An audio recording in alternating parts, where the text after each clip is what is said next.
네, 3교시 시작하도록 하겠습니다. 형태에 따른 분류입니다. 상담을 형태에 따라서 분류하면 면접 상담,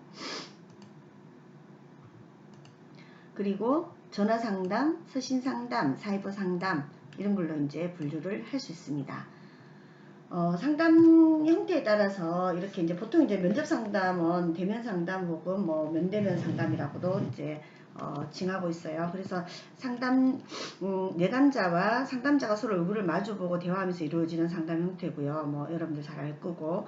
근데 면접 상담이 굉장히 중요하죠. 왜냐하면 표정이라든가 사람 그 내담자의 표정, 시선 접촉, 뭐 말투, 자세, 손짓 같은 이런 비언어적인 정보, 이게 이제 의사소통에서 아주 미묘하지만 어찌 보면 당사자의 그 깊은 속마음을 전달해주는 역할을 하고 있습니다.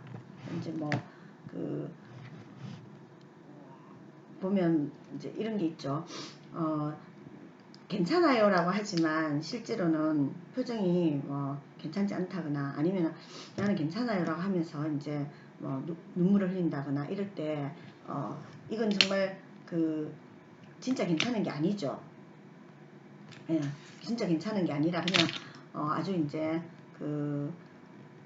근데 전화로 하면은 전화 상담이나 뭐 사이버 상담이나 이런 걸로는 좀 나타낼 수 없는 거거든요. 사이버 상담 같은 경우에는 어찌 보면 그 게시판이라든가 아니면 온라인 상담을 하게 되는데 이럴 때는 자기 감정이나 이런 것들을 굉장히 좀 누르고 하는 경우가 많아요. 서신 상담이나 이런 것들은 이메일로 이제 요즘 상담도 많이 하는데 그렇기 때문에 면접 상담을 통해서 얻을 수 있는 게 어찌 보면 전화 상담이나 서신 상담 이거하고는 비교될 수 없을 정도로 내담자의 어떤 그 정신적인 상황이라든가 상태 이런 것들을 상담자가 읽어낼 수 있는 많은 이제 좋은 점들이 있죠. 그래서 면접 상담이 보통 이제 많이 면접 상담을 하는 경우가 많고, 그 다음에 전화 상담도 이제 이루어집니다. 전화 상담은 전화로 이제 상담을 하는 거죠. 그래서 보통 뭐 그 24시간 자살 예방을 위한 일종의 핫라인 같은 이런 긴급 전화 이런 것들, 그 다음에 또 어떤 게 있을까요? 제가 그 있는 대구 여성의 전화, 여기도 이제 전화 상담을 받고 또 전화 상담을 토대로 해서 면접 상담 이런 것들을 하게 됩니다. 그래서 전화 상담은 좋은 점이 어떤 게 있나요? 익명성이죠. 익명성. 네. 누군지 몰라요. 누군지 모르는 이런, 그리고 또 면접 상담이 이렇게 찾아와야 되는 번거로움이 있는 반면에 전화 상담은 전화로 이제 이렇게 할 수 있는 좋은 점, 그리고 서신 상담은 뭐 이메일이라든가 아니면 게시판, 뭐 게시판 상담은 사이버 상담이라고 볼 수 있겠네요. 그런 이메일 상담 이런 것들 아니면 편지로 이렇게 상담을 한다거나 이게 이제 서신 상담이라고 볼 수 있습니다. 그리고 상담을 욕구에 따른 분류입니다. 욕구에 따른 분류. 내담자 욕구에 따라서 문제 해결 상담, 문제 예방 상담, 발달 및 성장 상담 이런 것들로 이제 구분될 수 있는데 보통 대부분이 이제 문제 해결 상담이 대부분이죠.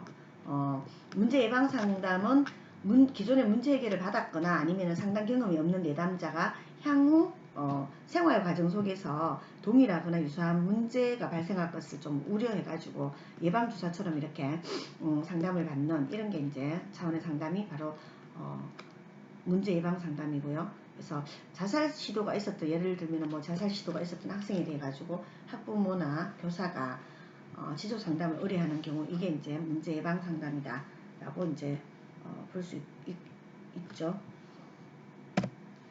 그리고 이제 성장 발달 상담은 뭐 잠재력 운동이라든가 잠재력 뭐 이런 것들을 좀 개발하기 위해 가지고 이루어지는 거, 이런 게 이제 발달 및 성장 상담이다라고 볼 수 있습니다. 그리고 호소 문제에 따라 가지고요. 내담자가 어떤 걸 호소하는가에 따라서 위기 상담과 성상담, 뭐 물질 남용, 중독 상담, 학습 상담, 진로 상담, 우울이나 불안 상담 등으로 이제 볼 수 있습니다.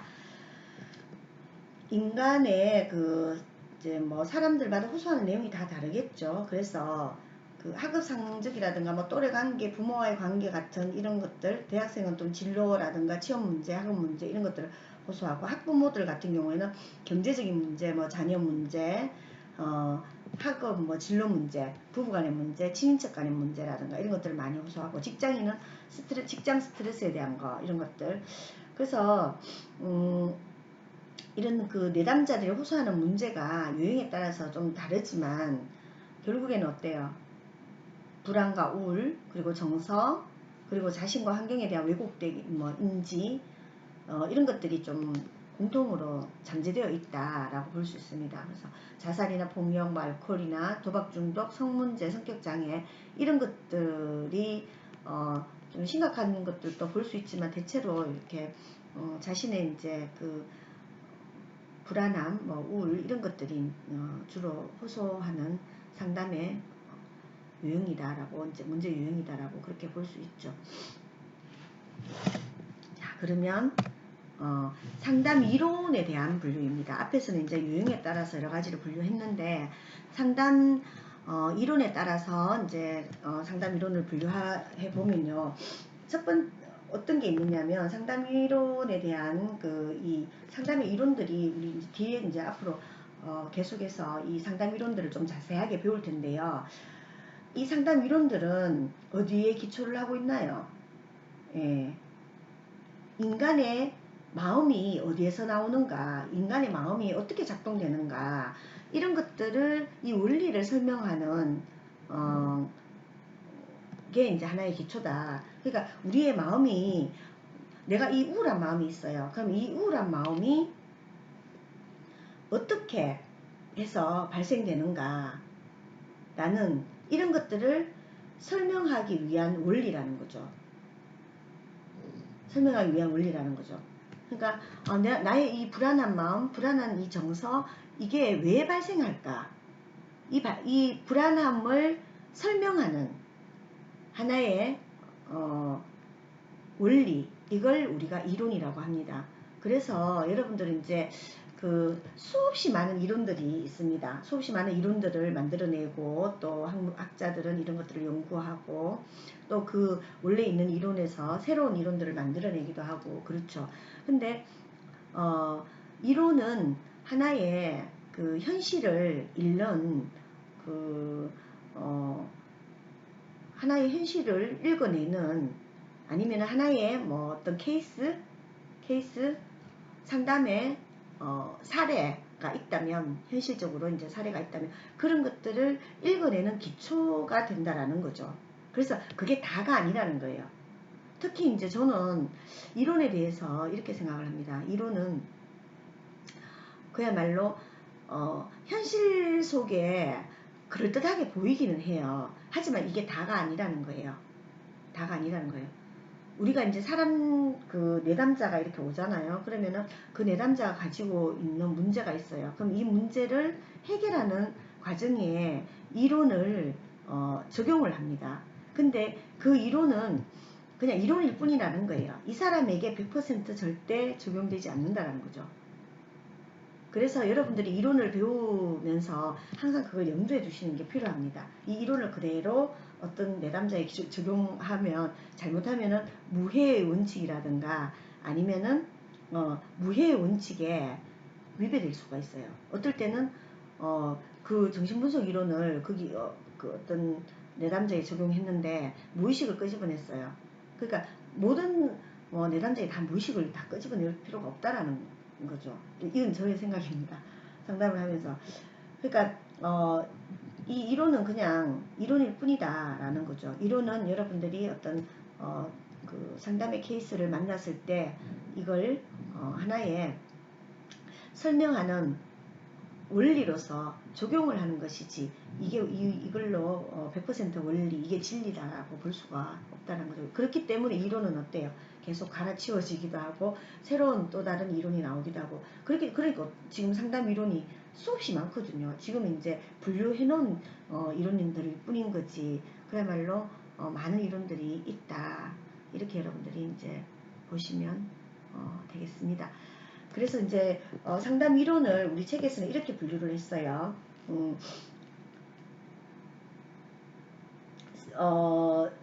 신경과 생리적 측면, 그 다음에 감정 및 정서적인 측면, 그리고 행동 및 행위적인 측면, 지각 및 인지적인 측면, 이렇게 이제 분류를 했어요. 그래서 감정이라든가 뭐 이렇게 분류를 했는데 상담 이론 안에는 감정이나 정서적인 측면을 강조하는 이론으로서 어떤 게 있나요? 이제 여기 나오는 정신분석 이론이 대표적이다라고 볼 수 있죠. 그리고 행동이라든가 행위적인 측면을 강조하는 이론으로서는 행동주의 심리학 이 이제 여기에 속하고, 그리고 지각이나 인지적 측면을 강조하는 그런 이론으로는 뭐 합리적 정서 행동 치료, 그리고 인지 치료, 이런 것들이 이제 대표적인 이론들이다라고 볼 수 있죠.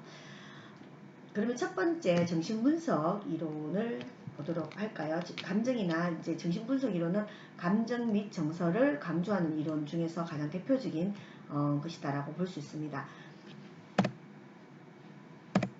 그리고 인간 중심적인 상담 이론, 그리고 게슈탈트 상담 이론, 이런 것들이 이제 감정 및 정서를 강조하는 이론이다라고 볼 수 있겠죠. 그러면 정신분석 이론은요, 여러분들 많이 들어봤죠? 정신분석 이론은 프로이트가 가장 이제 대표적인, 프로이트가 이제 이 정신분석 이론을 창시한 사람이다라고 이제 여러분들이 알고 있겠고, 또 그렇게 이제 알고 있으면 되겠습니다.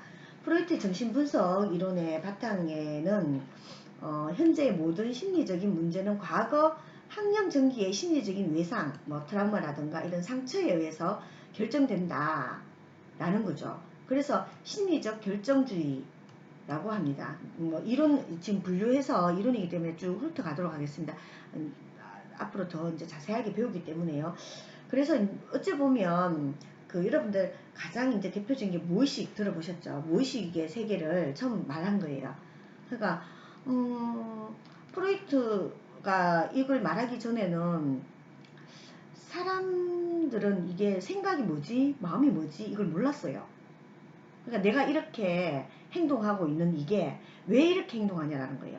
내가 오늘 여러분들 이상한 행동 하나, 제가 오늘 아침에 일어나서 나도 모르게 이게 무의식이에요. 나도 모르게 그냥 자고 일어나서 당연히 자고 일어나면 처음에 뭐 하나요, 여러분들? 뭐 기지개를 켜고 뭐 밥을 먹나요? 씻나? 그러니까 뭐 먼저 씻고 먼저 씻는 사람 있고, 아니면 밥 먹고 씻는 사람도 있고, 뭐 이렇다고 합시다.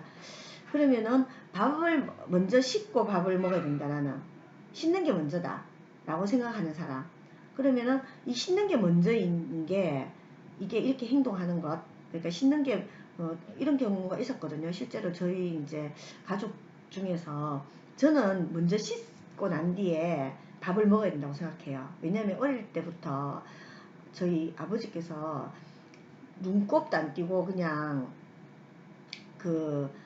눈곱도 안 띄고 밥상 앞에 앉으면 막 혼났거든요. 그렇기 때문에 저는 이제 항상 씻는 게 먼저예요. 자고 일어나면 빨리 씻고 그 다음에 이제 밥을 먹어야 된다라고 생각하는데, 또 어떤 우리 가족 중에서는 꼭 씻는 게 먼저가 아니라 밥을 먼저 먹어야 된다라고 이제 막 이렇게 사온 적이 있거든요. 그러면은 프로이트의 해석대로라면 왜 그렇겠어요? 프로이트의 분석대로라면은 뭔가 어린 시절에 뭔가 있었다라는 거예요. 그렇게 하는. 예. 이게 이제 바로 결정주의입니다. 그러니까 어린 시절에 뭔가 그런 경험들, 이런 것들이 오늘날 우리의 뭐 심리적인 거나 아니면 행동이나 이런 것들을 결정한다라고 그렇게 보고 있는 게 바로 정신분석학입니다.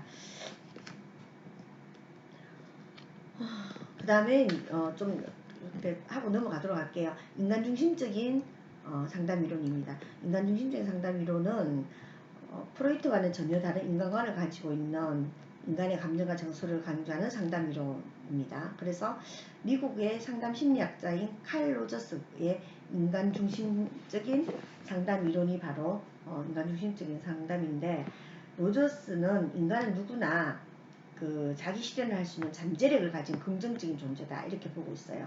그래서 상담자는 내담자를 치료하거나 고쳐준다는 의미보다는 진실한 만남을 통해서 내담자의 감정을 깊이 있게 공감해주는 게 그 상담의 기본이다라고 이렇게 보고 있는 거죠. 그리고 내담자를 한 인간으로서 진심으로 무조건 존중해줘야 된다 라고 그렇게 보고 있습니다. 그래서 인간을 굉장히 긍정적인 존재로 보는 거죠. 프로이트 같은 경우는 뭡니까? 인간은 뭔가 문제를 가지고 있다라는 거죠. 그리고 문제를 가지고 있는데 그 문제는 어릴 때 결정되고, 근데 어릴 때의 부모와의 어떤 관계에서 그 욕구 불만이 생긴다라는 거예요. 근데 사람들은 다 욕구 불만이 생기죠, 어릴 때. 왜냐하면 부모님이 그 욕구를 다 해결해 줄 수가 없어요. 왜냐하면 부모님의 욕구와 아이의 욕구가 이렇게 그 상충될 때가 있거든요. 그렇기 때문에 100% 욕구 충족을 다 할 수 없습니다. 누구나 그래서 다 결핍을 가지고 있다 이렇게 이제 보고 있는 거죠. 그런 반면에 같은 그 감정이나 정서를 강조하는 이론 중에서도 인간 중심적인 이 상담 이론은 그야말로 칼 로저스가 프로이트와는 전혀 다른 이론을 가지면서 인간에 대한 어떤 무한한 신뢰, 인간에 대한 그야말로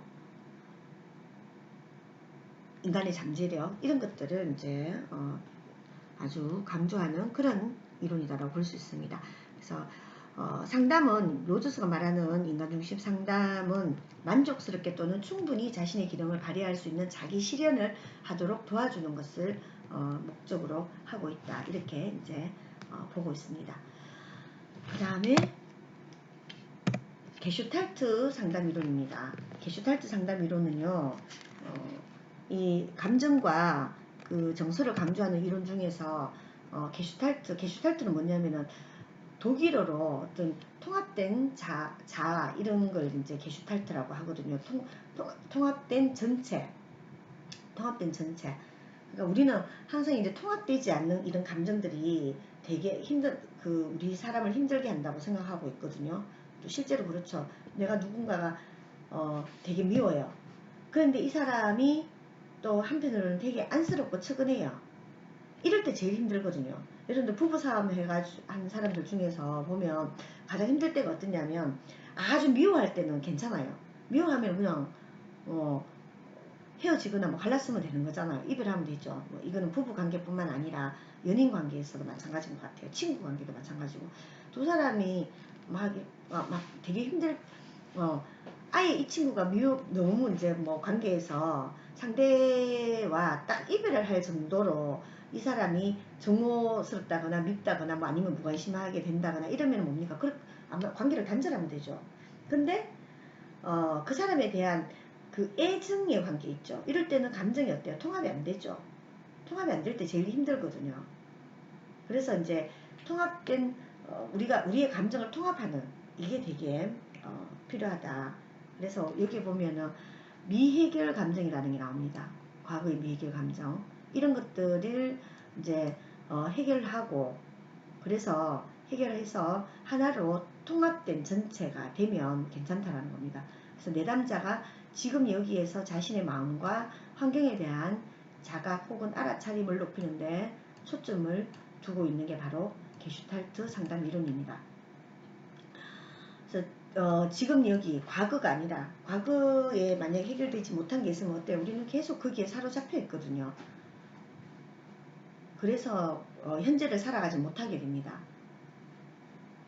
당면한 욕구와 목표를 이루지 못하는 문제를 설명해주고 과거의 미해결 감정을 그리고 치료자는 이러한 내담자 욕구를 지각하고 이러한 욕구를 만족시킬 수 있는 다양한 방법을 발견하도록 촉진해줍니다. 그리고 욕구가 충족되면 욕구 불충족으로 인한 감정의 찌꺼기가 남지 않도록 이렇게 도와주는 이게 바로 게슈탈트 상담이다 라고 이제 볼 수 있습니다.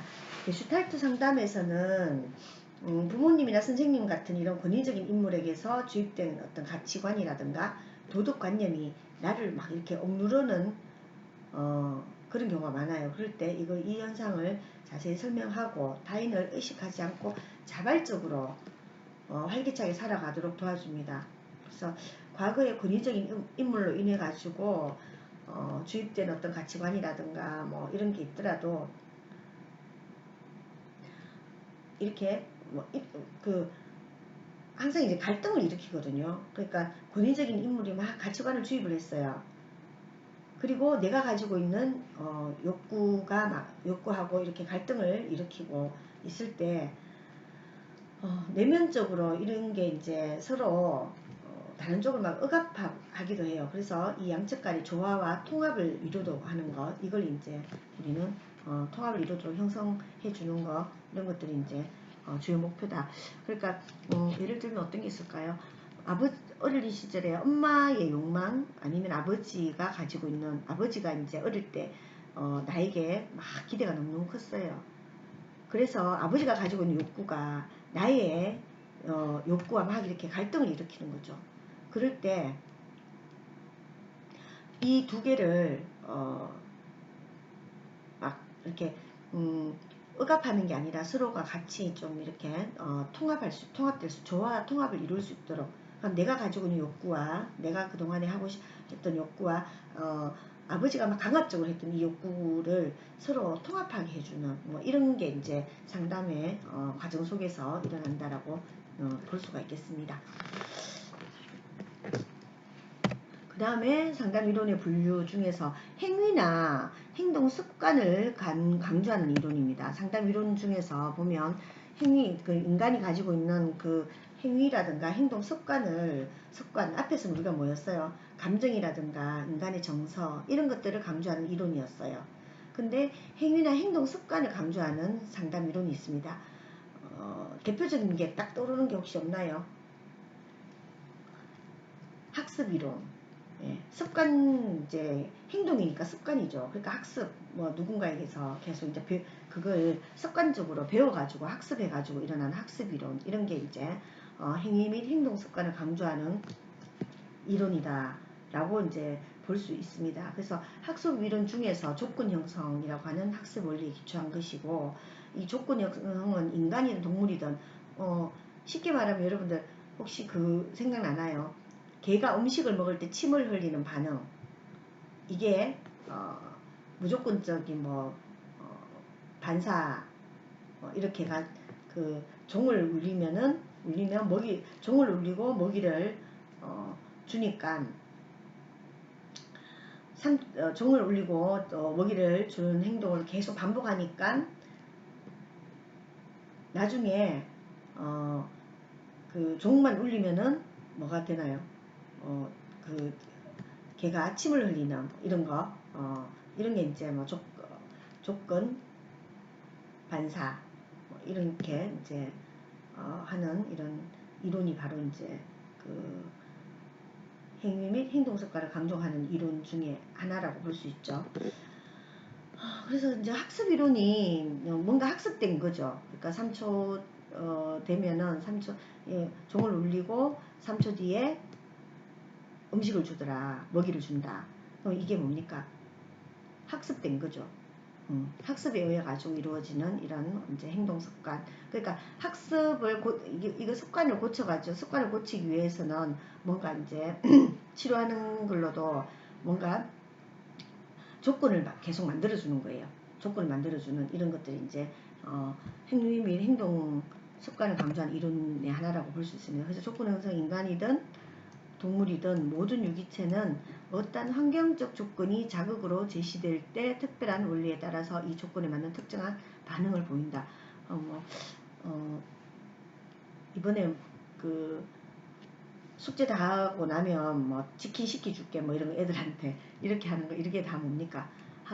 그 행위라든가 행동 습관을 강조하는 이론을 좀 응용한 그런 형태다라고 볼 수 있죠. 그래서 애가 뭐 숙제를 잘 안 해서 이렇게 이제 치킨을 시켜줄게. 그래서 보상을 주는 거죠. 이것도 하나의 치료 기법입니다. 행위 및 행동 습관을 강조하는 이론에서 나오는 치료 기법이다. 이렇게 이제 볼 수 있죠. 그 다음에 지각 및 인지를 강조하는 이론인데요.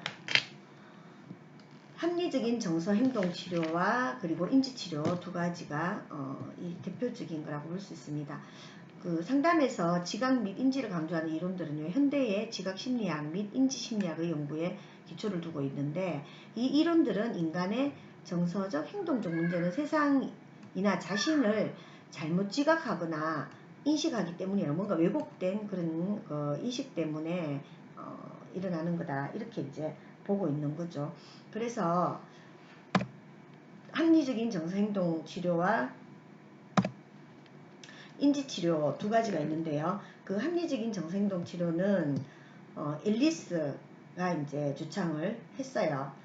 그래서 사람들이 심리적 문제를 갖게 된 이유는 일상생활에서 그야말로 비합리적인 사고나 신념을 갖고 있기 때문이다, 이렇게 이제 보고 있습니다. 예를 들면은 어떤 사람이 주위의 모든 사람으로부터 항상 사랑과 존경을 받아야 한다고 생각한다면, 하는 사람들 있죠. 그러면은 그 사람은 그러한 사랑과 존경을 받기 위해서 무척 노력을 합니다. 근데 세상에 어느 누구도 주위 사람으로부터 항상 사랑과 존경을 받을 수는 없어요. 그리고 또 모든 주위 사람으로부터 그렇게 대접받는다는 게 현실적으로는 사실은 불가능하죠. 그래서 이런 사람은 정신적으로 고통을 받게 되는데, 따라서 이제 이럴 때 상담자는 내담자의 그러한, 이건 뭡니까? 사고의 오류죠. 사람이 어떻게 모든 사람들이 나를 좋아하고 또 나를 다 존경하겠어요. 어떤 사람들은 나를 존경하기도 하지만 또 어떤 사람들은 나를 경멸하기도 합니다. 그래서 이런, 만약에 나는 모든 사람에게 좋은 이미지를 가지게 하고 싶고 모든 사람에게 칭찬받고 싶다, 그럼 뭐 어떻게 됩니까? 굉장히 압박감을 느끼게 되겠죠. 그래서 이제 이런 것들, 이제 논리적인 오류를 제대로 잡아주는 거, 이게 이제 합리적인 정서 행동 치료다라고 볼 수 있습니다.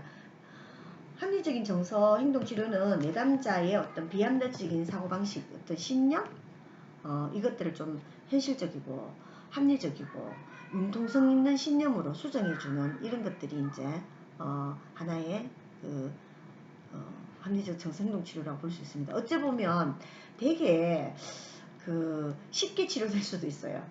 그러니까 계속 불안해하고 사람들이 나를 싫어하면 어떡하지 막 이렇게 생각하잖아요. 근데 아니, 어떻게 사람이 다 당신을 다 좋아하겠어요. 사람들은 나를 좋아하는 사람도 있고 싫어하는 사람도 있다. 그리고 통계를 보면 어느 조직에 내가 속해 있다, 아니면 어느 공동체에 내가 속해 있다. 근데 30%의 사람들만 나를 좋아해도 나는 완전 대박인 거다. 대부분 다 사람들은 20% 정도가 나를 좋아하고 그리고 30% 정도는 나를 싫어하고 나머지는 나한테 관심도 없다. 통계적으로 그렇다. 이런 걸 이제 오류 잘못 생각하고 있는 걸 이제 잡아주는 거죠.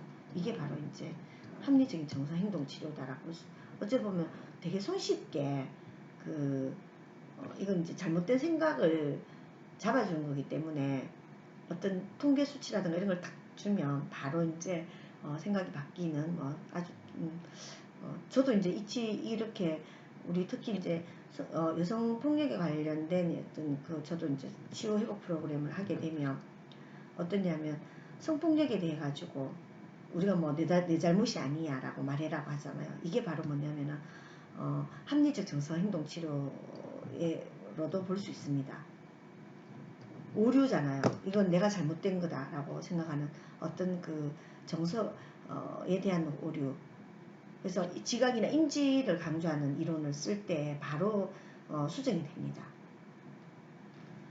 그 다음에 이제 인지치료인데요. 인지치료는 베익이 주창을 했어요. 그래서 앨리스가 한 앞에서 이제 이 합리적인 정서행동치료와 내용적으로는 아주 유사합니다. 그렇죠. 인지적 오류라든가 인지적 왜곡을 바로 잡아주는 거기 때문에요. 근데 상담의 원리를 설명하는 용어에서는 조금 차이가 있습니다. 백은 인간의 마음의 고통과 문제에 거느는 스트레스라든가 사건, 그 자체보다는 인지적인 역기능이라든가 비합리적인 자동적 사고에 의해서 발생한다. 합리적이지 못한 생각들 때문에 생겨난다. 그래서 내담자의 이런 인지적인 역기능을 수정해서 보다 건강한 어떤 인지적 기능을 회복해 줘야 된다, 이렇게 주장을 합니다. 두 개의 이 이론이 좀 비슷해요. 비슷한데 이 용어가 그 내용적으로는 비슷한데 상담의 원리를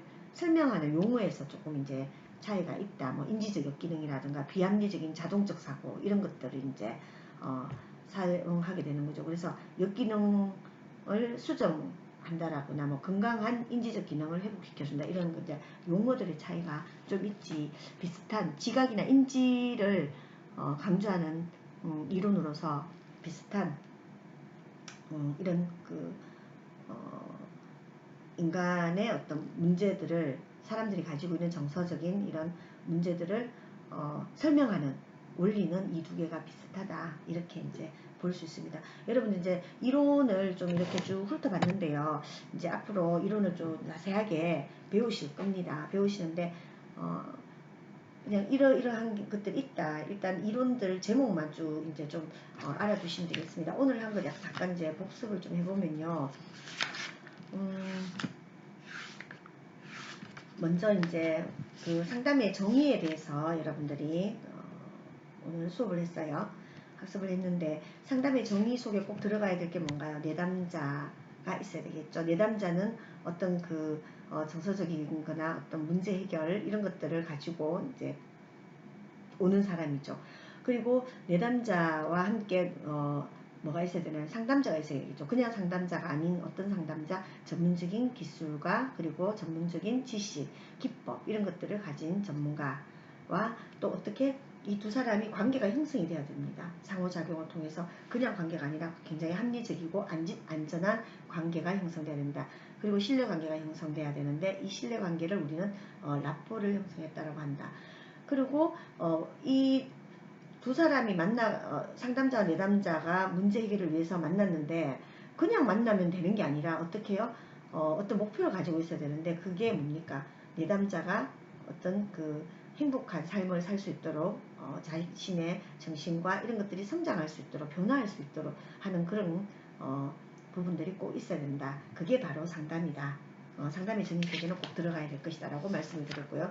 그리고 뭐 상담 생활지도 이런 것들의 차이, 중요한 것도 상담의 5대 원칙이 있습니다. 항상 상담을 통해서 우리는 상담 내담자가 오게 되면 상담을 하는 과정에서 여러 가지 윤리적인 딜레마에 빠지게 됩니다. 그럴 때 우리는 이 상담의 5대 윤리 원칙들을 꼭 생각해야 된다. 그 중에 첫 번째가 자율성 존중의 원칙이고요. 그리고 무해의 원칙, 선행의 원칙, 그리고 뭡니까? 정의의 원칙, 그리고 성실성, 진실성의 원칙 이 5가지가 굉장히 중요한 거다라고 했습니다. 그리고 상담을 유형화해 봤어요. 대상에 따라서 그리고 형태에 따라서 욕구에 따라서 호소에 따라서 이렇게 분류를 했고 그리고 상담 이론들을 이제 앞으로 배울 이론들을 쭉 이제 분류를 했는데 이 이론은 상담 이론은 뭐라고 했어요? 인간의 마음, 인간의 정서, 인간의 생각, 인간의 행동 이런 것들의 작동의 원리에 대한 설명 원리의 기초가 무엇인가에 따라서 분류를 할 수 있다고 했습니다. 그래서 즉 무슨 말이냐면 사람들의 일반적인 심리적인 특성과 심리적인 부정응이 어떻게 구분되고 또 사람이 어떻게 해서 심리적 문제가 발생하나 그리고 그런 문제들을 어떻게 수정 또는 치유해야 되는가 그리고 이걸 치유하기 위해서는 어떻게 해야 하는가 이 내용을 담고 있는 게 바로 이론이다. 상담 이론이다. 라고 이제 할 수 있습니다.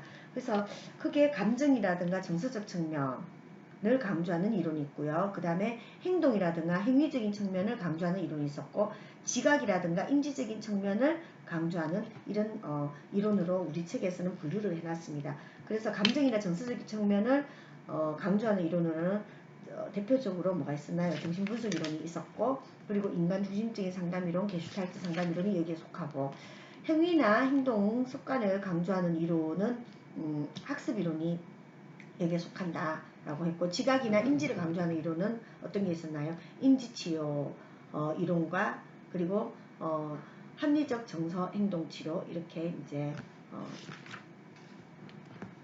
분류될 수 있다라고 이제 설명을 했습니다. 여러분 어떤가요? 상담 심리학이 어렵기도 하지만 굉장히 좀 재미가 있죠. 재미가 있고 아마 기대가 많이 될 것 같습니다. 여러분 2주 자 수업, 온라인 수업 들으시느라고 수고 많이 하셨고요. 3주차에서 다시 뵙도록 하겠습니다. 모두 건강관리 잘 하시고 2주차 과제물도 잘 챙겨 주시기 바랍니다. 예, 그러면은 2주차 온라인 수업을 모두 마치도록 하겠습니다. 수고하셨습니다.